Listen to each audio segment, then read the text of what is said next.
Bismillahirrahmanirrahim. Assalamu alaikum, dear students. Welcome to the Legend Institute of Management and Sciences.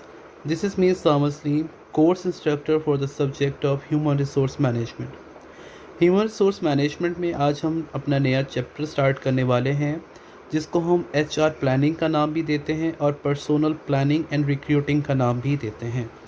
Planning का जहाँ पर भी word use होता है उसका मतलब ये होता है कि हम लोग क्या कर रहे होते हैं, किसी भी काम को स्टार्ट करने से पहले या किसी भी काम का जायज़ा लेने के लिए उसका प्लान तरतीब दे रहे होते हैं।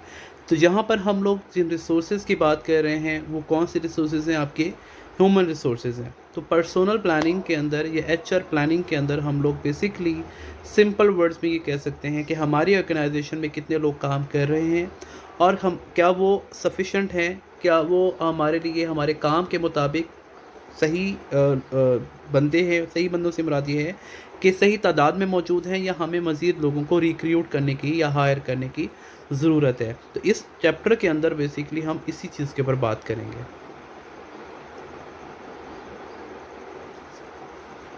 इस चैप्टर के अंदर या इस टॉपिक के अंदर हम जो चीज़ें कवर करेंगे उनमें हमारे पास है the steps in the recruitment and selection process, कि हम लोग जब प्लान कर लेंगे कि हमें हायर करने की ज़रूरत है तो हम उसके लिए रिक्रूटमेंट एंड सिलेक्शन प्रोसेस को किस तरह से फॉलो करते हैं। मेन टेक्निक्स जो है वो कौन सी यूज़ करेंगे हम प्लानिंग में और फोरकास्टिंग में। उसके अलावा हम लोग बात करेंगे यहाँ पर इफ़ेक्टिव रिक्रूटिंग की, कि आप अपनी रिक्रूटमेंट को किस तरह से इफ़ेक्टिव बना सकते हैं। उसके बाद हम डिस्क्राइब करेंगे इंटरनल सोर्सेज ऑफ कैंडिडेट्स की। रिक्रूटमेंट के टाइम पर हमारे पास डिफरेंट सोर्सेज होते हैं, यानी हम लोग कहाँ कहाँ से किन किन सोर्सेज से लोगों को अपॉइंट कर सकते हैं। उसके अलावा हम बात करेंगे यहाँ पर आउटसाइड सोर्सेज की, यानी हमारे पास इंटरनल और एक्सटर्नल दो तरह के सोर्सेज होते हैं आपकी रिक्रूटमेंट के, दोनों की बात करेंगे। उसके बाद हम लोग बात करेंगे जी डाइवर्स वर्कफोर्स की रिक्रूटमेंट के टाइम पर। उसके बाद हम लोग देखेंगे रिक्रूटमेंट एंड सिलेक्शन प्रोसेस के अंदर कि हम लोगों ने कौन सी पोजीशंस को फिल आउट करना है, यानी कौन से डेजिग्नेशंस या कौन सी पोजीशंस के लिए हम लोगों को बंदों की हमने हायरिंग करनी है। उसके बाद हम लोग प्लानिंग एंड फोरकास्टिंग भी उसी के अकॉर्डिंग करेंगे। Build a candidate pool by recruiting internal और एक्सटर्नल कैंडिडेट्स। ये बेसिकली ये वो तमाम चीज़ें हैं जिनका ताल्लुक आपकी रिक्रूटमेंट एंड सिलेक्शन के साथ है। उसके बाद हम बात करेंगे जी complete application forms and undergo initial screening interviews. ये है हमारे पास recruitment and selection process. Use selection tools to identify variable candidates, decide who to make an offer to by having the supervisor and others interview the candidate. उसके बाद हम लोग ये भी देखेंगे कि हमने जिस बंदे को रखना है यानी सिलेक्ट करना है उसके साथ हम लोग ऑफ़र क्या करेंगे, उसको यानी किस तरह से उसके साथ एग्रीमेंट डिज़ाइन करेंगे। जी अब हम लोग यहाँ पर बात करते हैं steps and recruitment and selection process, यानी कि सिलेक्शन प्रोसेस के टाइम पर हम लोग कौन से वाला प्रोसीजर फॉलो कर। जी यहाँ पर हम बात कर रहे थे कि हम लोग रिक्रूटमेंट एंड सिलेक्शन के टाइम के ऊपर कौन से स्टेप्स फॉलो करते हैं। यहाँ पर आप लोग देखें, अगर पहले बॉक्स में आपको नज़र आ रहा होगा यहाँ पर एम्प्लॉय प्लानिंग एंड फोरकास्टिंग, जिसका मैंने पहले भी जिक्र किया है कि जब आप क्या करने जा रहे हैं एचआर रिक्रूटमेंट एंड सिलेक्शन के टाइम पर सबसे पहले आप क्या करते हैं, प्लानिंग करते हैं, फोरकास्टिंग करते हैं। इसकी मैं एग्जांपल इस तरह से देता हूँ। आप प्रोडक्शन डिपार्टमेंट की बात करते हैं कि वहाँ पर आपको ये 50 जो वर्कर्स हैं उन्होंने क्या करनी है जी, वहाँ पर प्रोडक्शन प्लांट के ऊपर काम करना है। लेकिन क्या है जी, आपने जब प्लानिंग की या फोरकास्टिंग की तो आपको पता चला कि आपके पास तो 30 बंदे वहाँ पर या 30 वर्कर वहाँ पर काम कर रहे हैं। तो यहाँ पर आपने गैप फाइंड आउट कर लिया कि आपको ज़रूरत तो 50 बंदों की है, जबकि आपके पास जब मैन पावर सप्लाई कितनी है 30% है। तो आपने क्या करना है 20 लोगों को हायर करना है। तो इसके लिए आपने क्या कर ली, प्लानिंग कर ली है। अब प्लानिंग के बाद आपने क्या करना है जी, एक पोल को आपने बिल्ड करना है। रिक्रूटमेंट के एक प्रोसेस को आप स्टार्ट करने जा रहे हैं कि आपने वैकेंसी अनाउंस करनी है। रिक्रूटमेंट बेसिकली क्या है जी, जॉब अनाउंसमेंट को ही कहते हैं। तो आपने क्या किया, वहाँ पर ये मेंशन किया कि हमारे प्रोडक्शन डिपार्टमेंट के अंदर हमें 20 वर्कर्स को की ज़रूरत है। तो इसके लिए जो भी पोटेंशियल कैंडिडेट्स हैं, जो भी इस काम का तजर्बा रखते हैं, महारत रखते हैं, वो अपनी जॉब एप्लीकेशन यहाँ पर सबमिट करवाएं। तो वो जो अनाउंसमेंट है वो किसके पास जाती है, कैंडिडेट्स के पास जाती है, जो लोग जो उस जॉब के लिए विलिंग होते हैं। तो वो कैंडिडेट्स क्या करते हैं, एप्लीकेशंस को फिल करते हैं, कंप्लीट करते हैं एप्लीकेशन फॉर्म को, और वो क्या कर देते हैं आपकी कंपनी में या उस डिपार्टमेंट में जो कि रिक्रूट कर रहा है ऐसे लोगों को, वहाँ पर सबमिट करवा देते हैं। अब जब आप एप्लीकेशन सबमिट होती हैं तो ज़रूरी नहीं है कि जितने एप्लीकेशंस आपके पास सबमिट हुई हैं तमाम लोगों को आपने रखना है, क्योंकि जैसे मैंने पहले बताया है आपके पास कितने लोगों की जगह है, 20 लोगों की जगह है। एप्लीकेशंस आपको 100 भी रिसीव हो सकती हैं, मोर देन 100 भी रिसीव हो सकती हैं, वो डिपेंड करता है जॉब की नेचर के ऊपर कि किस तरह की जॉब है, उसका उस जॉब के मार्केट के अंदर कितने लोग मौजूद हैं और ये कितने लोग अनएम्प्लॉयड हैं। ठीक है, अब जितनी एप्लीकेशंस आपके पास रिसीव होंगी तमाम को नहीं रखा जा सकता, फिर आप क्या करते हैं जी उसकी स्क्रीनिंग करते हैं, लाइक शॉर्ट लिस्ट करते हैं, उन लोगों को रखने की आप कोशिश करते हैं जो ज़्यादा तजर्बा रखते हैं, ज़्यादा एक्सपर्ट होते हैं, या उनका जो आप एक्सपीरियंस मेंशन होता है उनकी सीवीज़ के अंदर या एप्लीकेशन फॉर्म के अंदर, आप हाईली उनको ही प्रेफर करते हैं जो कि जिनका एक्सपीरियंस बहुत ज़्यादा होता है। फिर आप क्या करते हैं, use selection tools like test to screen out most applicants.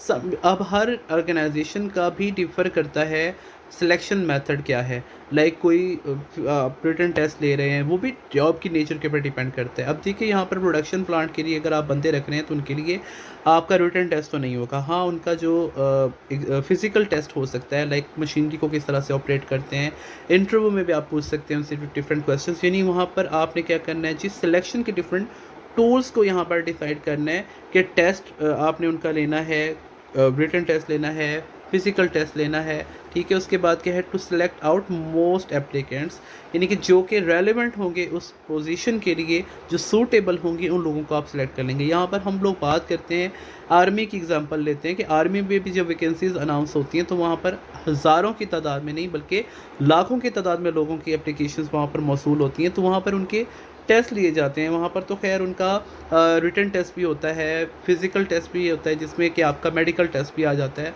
उसके अलावा दौड़ लगवाई जाती है, आपकी बॉडी मेजरमेंट की जाती है। डिफरेंट क्या है जी, टेस्ट से गुजारने के बाद ही जो आपके सूटेबल पोटेंशियल कैंडिडेट्स होते हैं उनको मज़ीद फिर आगे इंटरव्यू के लिए बुलाया जाता है। इंटरव्यू के बाद फिर उनकी जो है डिफरेंट जो ट्रेनिंग्स होती हैं वो पूरा एक सेशन चलता है। तो ये एक तरीक़ाकार है, इससे गुजार कर ही आप क्या कर रहे होते हैं, सिलेक्शन की तरफ जा रहे होते हैं। उसके बाद आप लोग देखते हैं कि जब इन टेस्ट से या इन मराहिल से जिन एप्लीकेशंस या एप्लीकेंट्स को आप सेलेक्ट कर लेते हैं, उसके बाद क्या करते हैं, supervisor and other interview final candidates to make final choice. अब क्या है, टेस्ट के बाद भी फिर क्या होते हैं, इंटरव्यू होते हैं। इंटरव्यू के अंदर डिफरेंट उनके फील्ड से रिलेटेड उनसे क्वेश्चन किए जाते हैं, और इसके अलावा जनरल नॉलेज के क्वेश्चन किए जाते हैं, उनके बिहेवियर को जज किया जाता है, उनके पर्सनालिटी को देखा जाता है। तो ये तमाम चीज़ें, और कुछ लोग जो है वो इंटरव्यू के टाइम पर भी रह जाते हैं। अब ऐसा भी ज़रूरी नहीं है कि जितने लोगों को आप लोगों ने शॉर्ट लिस्ट करके इंटरव्यू के लिए बुलाया वो भी तमाम के तमाम सेलेक्ट किए जाएँ, या तमाम के तमाम जो है वो लोग जॉब के ऊपर रखे जाएँ। तो इंटरव्यू के टाइम पर भी डिफरेंट चीज़ों को देखते हुए कुछ लोगों को वहाँ पर भी रिजेक्ट किया जा सकता है। तो इसलिए हम कहते हैं, यहाँ पर मैं एक बात को आपको और बताता चलूँ, रिक्रूटमेंट एंड सिलेक्शन की जो हम बात करते हैं, रिक्रूटमेंट एक पॉजिटिव पर्सपेक्टिव है, जबकि सिलेक्शन एक नेगेटिव पर्सपेक्टिव इस हवाले से भी है क्योंकि सिलेक्शन के टाइम पर बहुत सारे लोग रह जाते हैं या रिजेक्ट कर दिए जाते हैं, क्योंकि रिक्रूटमेंट तो सबके लिए की जा रही है। रिक्रूटमेंट का जैसे मैंने पहले बताया, मतलब क्या है कि आप जॉब अनाउंस कर रहे हैं, वो जॉब अनाउंसमेंट जो है वो एक पॉजिटिव साइन है उन तमाम लोगों के लिए जो कि किसी भी जॉब को सीख कर रहे हैं, किसी भी जॉब के मुंतज़िर हैं। लेकिन सिलेक्शन के टाइम पर क्या है जी, आप रिजेक्शन को भी फेस करते हैं, तो वो एक नेगेटिव इम्पैक्ट डालता है, क्योंकि उस टाइम पर आप लोग किसी को सॉरी भी बोल रहे होते हैं on the basis of any reason, कि कोई बंदा आपके टेस्ट में रह जाता है, कोई इंटरव्यू में रह जाता है, या किसी की जो है वो तमाम तर रिक्वायरमेंट्स पूरी नहीं होती जो कि एक जॉब के लिए चाहिए होती हैं हमें। तो ये एक तरह से क्या है, एक सिंपल और एक डिटेल्ड यहाँ पर पिक्चर दी हुई है जिससे हमें आइडिया हो जाता है कि रिक्रूटमेंट एंड सिलेक्शन को किस तरह से कंडक्ट किया जाता है। नीचे एक स्टेटमेंट दी हुई, अगर आप लोग इसको देखें तो वो कहते हैं, the recruitment and selection process a series of hurdles aimed at selecting the best candidate for the job. अब रिक्रूटमेंट एंड सिलेक्शन एक कोई आसान मरहला नहीं होता, एक आसान काम नहीं है। इसके ऊपर भी क्या है जी, आपको बहुत सारे हर्डल्स फेस करने पड़ रहे हैं, आपकी ऑर्गेनाइजेशन को भी, यानी आपके एचआर मैनेजर्स को भी और आपके कैंडिडेट्स को भी। तो ये एक बहुत ज़्यादा कहते हैं आपके मुश्किल मरहला होता है, जिसके बाद जाकर आपको जो बेस्ट कैंडिडेट्स होते हैं किसी भी जॉब के लिए वो मिलते हैं। अब हम यहाँ पर बात करते हैं linking employer strategy to plans. अब एम्प्लॉयर स्ट्रेटजी क्या है, अब यहाँ पर मैं आपको क्लियर कर दूँ। हम लोग वर्ड सुनते हैं एम्प्लॉयर और एक होता है हमारे पास एम्प्लॉय। अब एम्प्लॉयर वो पर्सन होता है जो किसी भी बंदे को हायर कर रहा है, जॉब प्रोवाइड कर रहा है, ठीक है, या सिलेक्ट कर रहा है, एम्प्लॉयर कहते हैं उसको। आपका एचआर मैनेजर हो सकता है, आपका डिपार्टमेंटल मैनेजर हो सकता है, वो आपका एम्प्लॉयर कहलाता है। और एम्प्लॉय कौन है, जो उस ऑर्गेनाइजेशन में काम करेगा या काम कर रहा है, वो आपका एम्प्लॉय है। जिसको जॉब दी जा रही है उसको हम कैंडिडेट या एम्प्लॉय भी बोल सकते हैं। अब हम ये देखते हैं कि आपका एम्प्लॉयर कैसे प्लानिंग के टाइम पर कौन कौन सी स्ट्रेटजीज को डिज़ाइन करता है। Employer strategic plan diversify, integrate vertically, expand geographically, on what basis should we compete. अब आपका जो एम्प्लॉयर है वो जब स्ट्रेटजीज डेवलप करेगा प्लानिंग के अकॉर्डिंग, किसकी प्लानिंग, एचआर प्लानिंग, उसके अंदर उसने कौन कौन सी वाली चीज़ों को मद्देनज़र रखना होता है। एम्प्लॉयर्स फंक्शनल प्लान्स, उसने सबसे पहले तो अपने फंक्शनल प्लान्स को देखना है कि उसके फंक्शनल प्लान्स हैं क्या, जिनके अकॉर्डिंग उसने क्या करनी है जी, एचआर प्लानिंग करनी है। मार्केटिंग एंड सेल्स प्लान भी आपके एम्प्लॉयर का ही पार्ट है। हम लोगों ने अपने प्रीवियस लेक्चर्स में भी इसके एग्जांपल को डिस्कस किया था, जिसके अंदर हमने बात की थी कि जब आपका मैनेजर स्ट्रेटजीज डेवलप करता है तो वो अपने फंक्शनल एरिया की ही रिलेटेड स्ट्रेटजीज को डेवलप करता है। अगर हम यहाँ पर मार्केटिंग एंड सेल्स प्लान्स की बात करें, अब मार्केटिंग एंड सेल्स के लिए आपको ह्यूमन रिसोर्स भी रिक्वायर्ड है। उसकी प्लानिंग के टाइम पर आपने उसके फंक्शनैलिटी को भी मैच करना होता है कि क्या वो बंदा मार्केटिंग कर सकता है, क्या वो हमारी प्रोडक्ट की सेल कर सकता है। प्रोडक्शन प्लान्स ये कौन देखेगा, आपके प्रोडक्शन डिपार्टमेंट का मैनेजर देखेगा या एम्प्लॉयर देखेगा, जिसका भी हमने जिक्र किया है कि जी आपके डिपार्टमेंट में काम करने वाले जो लोग हैं, प्रोडक्शन डिपार्टमेंट में काम करने वाले लोग हैं, उनके अंदर कौन कौन से स्किल्स होने चाहिए, उनको किस किस काम का तजर्बा होना चाहिए। फाइनेंशियल प्लान्स भी आपके एम्प्लॉयर ने बनाने हैं और ये फाइनेंशियल प्लान कौन से डिपार्टमेंट का बंदा बनाएगा, ऑफ कोर्स आपके फाइनेंस डिपार्टमेंट का बंदा बनाएगा या उसका manager. HR plans, of course जो हमारा मेन कंसर्न है, एचआर प्लान्स क्या है जी, आपकी ऑर्गेनाइजेशन में काम करने वाली जो मैन पावर है उसकी सप्लाई एंड डिमांड को सिंपल उसने देखना होता है। सप्लाई एंड डिमांड जिसका भी हमने जिक्र किया है कि जी आपकी प्रोडक्शन डिपार्टमेंट में 50 बंदों की ज़रूरत है, वहाँ पर 30 बंदे काम कर रहे हैं, तो यहाँ पर क्या है, डिमांड 50 की है, सप्लाई 30 है। तो वो जो डिफरेंस है आपकी डिमांड और सप्लाई का, वही बेसिकली हम लोगों ने उस गैप को फिल करना है, किससे, रिक्रूटिंग एंड सिलेक्शन से। अब एचआर प्लान के अंदर हमारे पास आते हैं पर्सोनल प्लान, यानी आपके ह्यूमन रिसोर्स प्लान, जिसके अंदर हम लोग बात करते हैं ट्रेनिंग एंड डेवलपमेंट प्लान्स की। रिक्रूटमेंट एंड सिलेक्शन के बाद का जो मरहला होता है वो आपकी क्या होता है जी, ट्रेनिंग एंड डेवलपमेंट होती है। जिस बंदे को आपने हायर कर लिया है, सेलेक्ट कर लिया है, अब आपने उसको काम की क्या देनी है, ट्रेनिंग भी देनी है और उसकी डेवलपमेंट भी करनी है। अब हम यहाँ पर ये बात करते हैं कि जी ट्रेनिंग की इसको क्या ज़रूरत है। हर ऑर्गेनाइजेशन का काम करने का अंदाज़ डिफरेंट होता है। अगर वो पहले किसी भी ऑर्गेनाइजेशन में काम कर रहा था तो अब भी उसको नए ऑर्गेनाइजेशन में भी ट्रेनिंग की देने की ज़रूरत होती है, ताकि वो उस ऑर्गेनाइजेशन की इन्वायरमेंट के अकॉर्डिंग जो है वो काम परफॉर्म कर सके। उसके बाद कंपनसेशन प्लान्स आते हैं कि जिस बंदे को आपने रख लिया है उसको कंपनसेट किस तरह से करेंगे, यानी आप उसको काम का मुआवजा कैसे देंगे, उसके काम के अकॉर्डिंग उसको मुआवजा तो आप देंगे इन टर्म ऑफ सैलरी। उसके अलावा उसकी अच्छी परफॉर्मेंस के ऊपर क्या करेंगे जी, आप उसको रिवॉर्ड्स देंगे, उसको कुछ बेनिफिट्स देंगे, कुछ इंसेंटिव्स देंगे in form of monetary and non monetary. इन तमाम चीज़ों को फर्दर हम लोग टॉपिक वाइज जाकर डिस्कस करेंगे।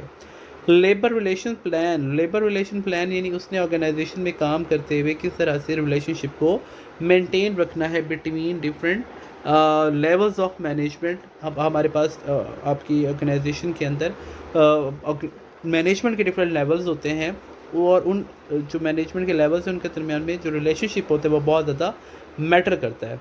सिक्योरिटी एंड सेफ्टी प्लान्स, यानी आप अपने एम्प्लॉयज़ को किस तरह से हेल्थ एंड सिक्योरिटी या हेल्थ एंड सेफ्टी के अकॉर्डिंग कौन कौन से जो तरीके हैं वो उनको प्रोवाइड करते हैं या उनकी हेल्थ एंड सेफ्टी को किस तरह से इंश्योर करते हैं आप।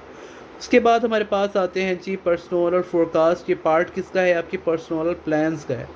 आपकी फोरकास्ट में वही चीज़ें आ जाती हैं जैसे मैंने पहले बताया कि आपको फ्यूचर में कितने लोगों की ज़रूरत होगी, कितने लोगों को हायर करने की ज़रूरत हो सकती है। इसकी एग्जांपल मैं इस तरह से देता हूँ, आप अपनी अपनी यूनिवर्सिटी की एग्जांपल ले सकते हैं यहाँ पर कि अब क्या है जी, हमारे एडमिशन्स का टाइम जब आएगा, हमारे मज़ीद एडमिशन्स होंगे, सेमेस्टर्स इंक्रीज़ होंगे, डिपार्टमेंट भी बढ़ेंगे, तो हम लोगों ने अभी से ये प्लान कर लेना है कि कौन से मंथ में जाकर हमने अपने कौन से डिपार्टमेंट के टीचर्स को हायर करना है या लेक्चरर्स को हायर करना है।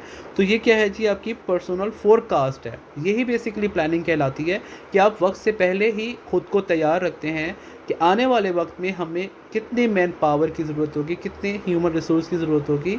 तो उसके लिए हम लोग तमाम की तमाम जो हमारी प्लानिंग होती है उसको कंप्लीट करके रखते हैं, ताकि उस टाइम पर उसको फौरी सरअंजाम दिया जा सके।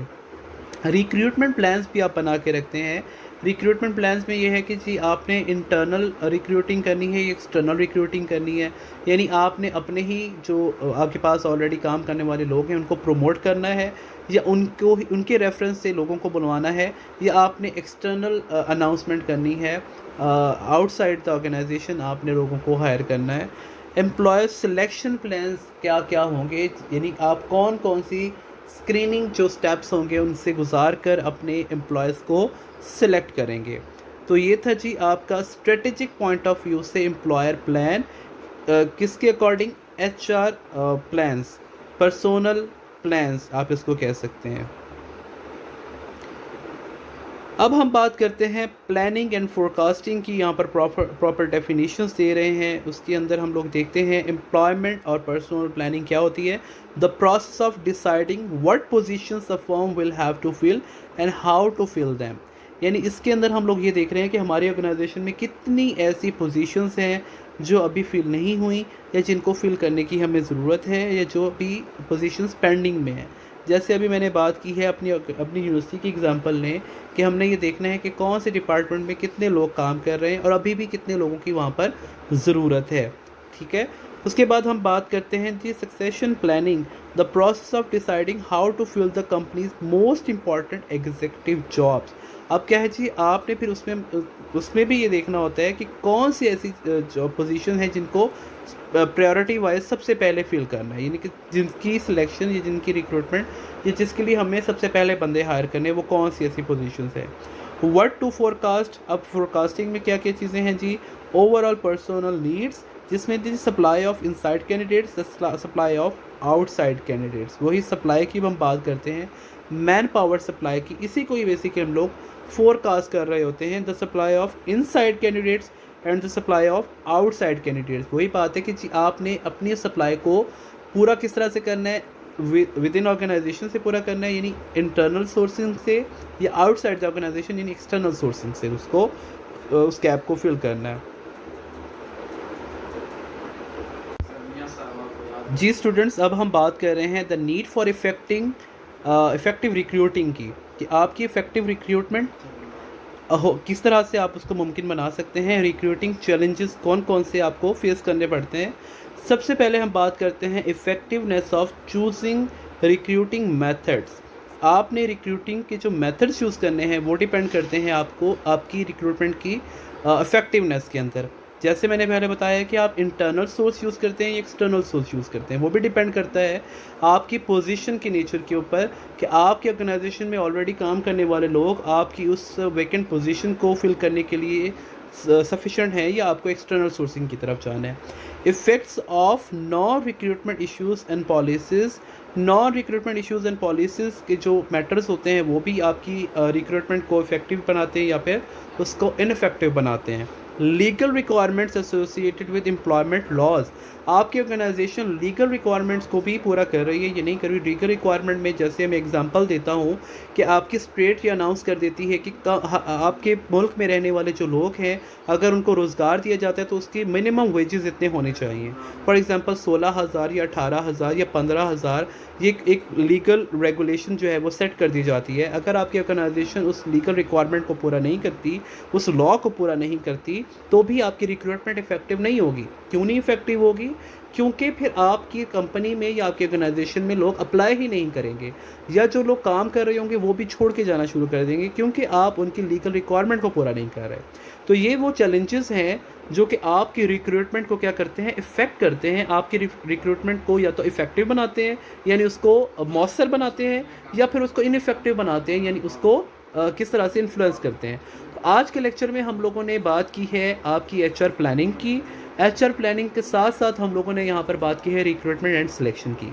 नेक्स्ट लेक्चर में इंशाल्लाह हम इसको यहीं से प्रोसीड करते हुए इस टॉपिक को आगे लेकर जाएंगे और मज़ीद ये जानेंगे कि आपकी HR planning, recruitment and selection को किस तरह से बेहतर बनाया जा सकता है। अल्लाह हाफ़िज़।